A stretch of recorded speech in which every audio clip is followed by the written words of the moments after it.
Hello friends, welcome back to my channel দাদা study centre. তো বন্ধুরা, আজকের এই ভিডিওটিতে আমার আলোচনার বিষয় হলো পঞ্চম শ্রেণীর যে গণিত বিষয়টা আছে, সেই পঞ্চম শ্রেণীর গণিত বিষয়ের তোমরা প্রত্যেকে তোমাদের বইয়ের এই যে 200 নাম্বার পেজ দেখতে পাচ্ছ, এই 200 নাম্বার পেজটি খুলে নাও। এই 200 নাম্বার পেজে আমি 8-এর দাগের অঙ্ক করাবো। দেখো, 8-এর দাগের অঙ্কতে বলেছে নাজিরার কাছে 50 টাকা আছে। কত টাকা আছে? 50 টাকা আছে। সে দুটি বিস্কুট কিনতে 1 টাকা দেয়। দুটি বিস্কুট কিনতে 1 টাকা দেয়, তাহলে 50 টাকা কতগুলি বিস্কুট কিনবে, এটাই প্রশ্ন। ওকে, তো তোমরা প্রত্যেকে ভালো করে বোর্ডে লক্ষ্য রাখো আমি কি করছি। আশা করছি তোমরা প্রত্যেকেই খুব ইজিলি বুঝতে পারবে, তোমাদের কারো কোনো সমস্যা হবে না। ওকে, আচ্ছা, টাকা টাকা আর এখানে বিস্কুট,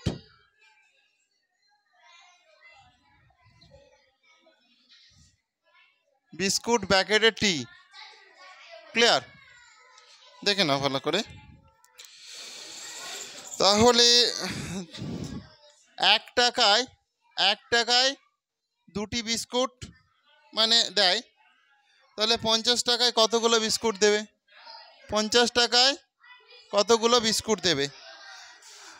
তাহলে 1 টাকায় বিস্কুট দেওয়া হয় সমান দুটি। দেখো, 1 টাকায়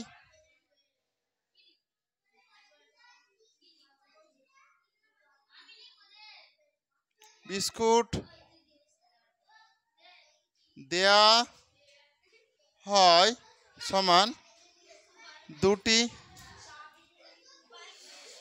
অতএব 50 টাকায় বিস্কুট দেওয়া হয় সমান 2 গুণিতক 50টি। তাহলে 1 টাকায় যদি দুটো বিস্কুট দেয়, তাহলে 50 টাকায় আরও বেশি বিস্কুট দেবে। বেশি দেওয়ার জন্য সেটা কি হয়ে যাবে? গুণ হয়ে যাবে। সেটাই আমি করলাম। তাহলে 50 দুগুণে হয়ে যাবে 100টি। ওকে, তো এরপর দেখো উত্তরে যেটা তোমাদেরকে করতে হবে, দেখে নাও ভালো করে। তো 50 টাকায় সে কতগুলো বিস্কুট কিনবে? অতএব 50 টাকায় 50 টাকায় সে কতগুলি বিস্কুট কিনবে বলেছে? সে 100টি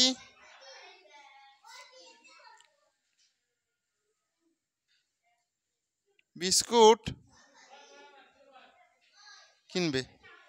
অতএব 50 টাকায় সে 100টি বিস্কুট কিনবে। ওকে, কারো অসুবিধা আছে? নেই তো? করে নাও প্রত্যেকে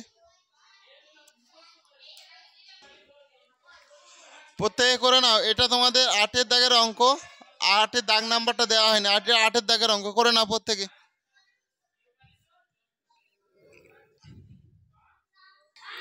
তো বন্ধুরা, এরপর 9-এর দাগের প্রশ্নটা তোমরা প্রত্যেকে ভালো করে মন দিয়ে দেখো। বলেছে যে প্রণব 1000 মিটার রাস্তা যেতে বা 1000 মিটার রাস্তা বাসে যেতে 4 টাকা ভাড়া দেয়। তাহলে 1000 মিটার রাস্তা প্রণব বাসে যেতে কত টাকা ভাড়া দেয়? 4 টাকা ভাড়া দেয়।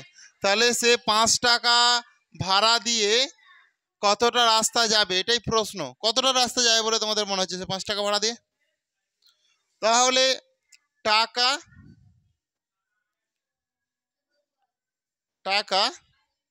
এখানটায় দেখো, ভাড়া 5 টাকা ভাড়া দিয়ে এটা ভাড়া ব্যাকেটে টাকা,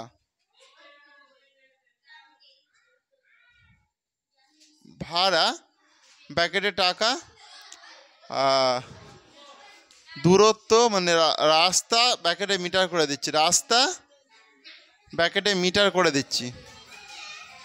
ওকে, ভালো করে বুঝে নাও। বলেছে প্রণব 1000 মিটার রাস্তা বাসে যেতে 4 টাকা ভাড়া দেয়। তাহলে যখন ভাড়া 4 টাকা দিচ্ছে, তখন যাচ্ছে হচ্ছে 1000 মিটার রাস্তা। ওকে, তাহলে সে 5 টাকা ভাড়া দিয়ে কতটা রাস্তা যাবে, এটাই প্রশ্ন। তাহলে এখানটায় 5 করে দাও। 5 টাকা ভাড়া দিয়ে সে কতটা রাস্তা যাবে? ওকে, তাহলে আমি দেখো করছি এটা। 4 টাকা ভাড়ার বিনিময়ে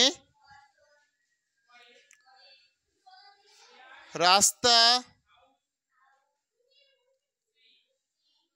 যেতে পারে সমান 4 টাকা ভাড়ার বিনিময়ে রাস্তা যেতে পারে সমান 1000 মিটার।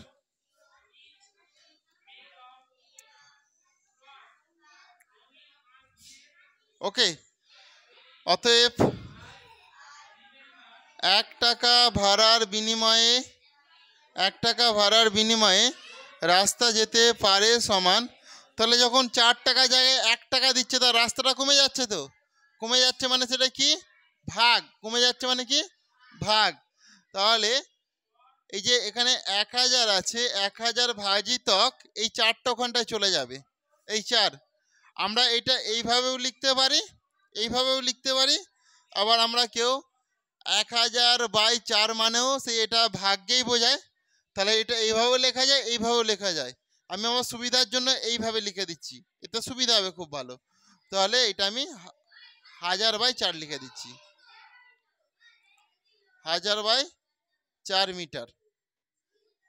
ওকে, অতএব এবার 4 টাকার জায়গায় 5 টাকা হয়ে গেছে। 5 টাকা ভাড়ার বিনিময়ে রাস্তা যেতে পারে সমান 1000/4 গুণিতক 5 মিটার, 1000/4 গুণিতক 5 মিটার। তো দেখো এটা যদি আমি 4 দিয়ে ভাগ করি 1000কে, আমরা পেয়ে যাব 250। তবু আমি দেখিয়ে দিচ্ছি কিভাবে হচ্ছে। 4 দুগুণে 8, 2 0, 4 5 20, 0 0 0, তাহলে কত হয়ে যাচ্ছে 250। তাহলে এটা যদি কেটে দিই এটা হয়ে যাবে 250। ওকে, তাহলে 250 এখানে কি 5 গুণ আছে, তাহলে 250-এর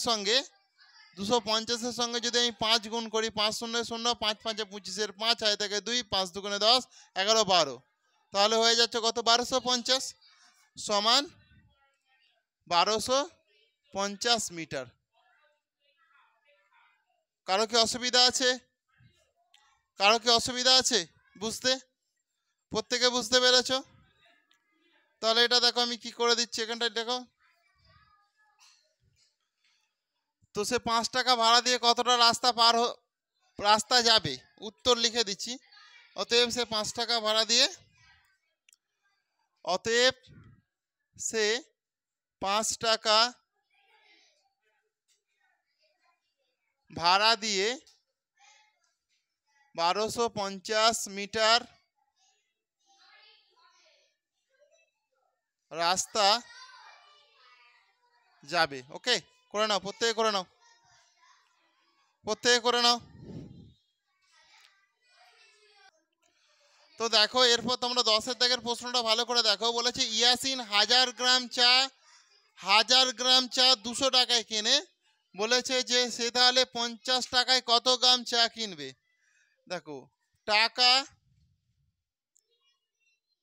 দেখো চা ব্র্যাকেটে গ্রাম, দেখো 200 টাকায় কিনে, দেখে না ভালো করে, 200 টাকায় কিনে 1000 গ্রাম চা, তাহলে 50 টাকায় সে কত গ্রাম চা কিনবে। ওকে, অতএব দেখো ইয়াসিন, এখানটা লিখছি দেখো, ইয়াসিন 200 টাকায়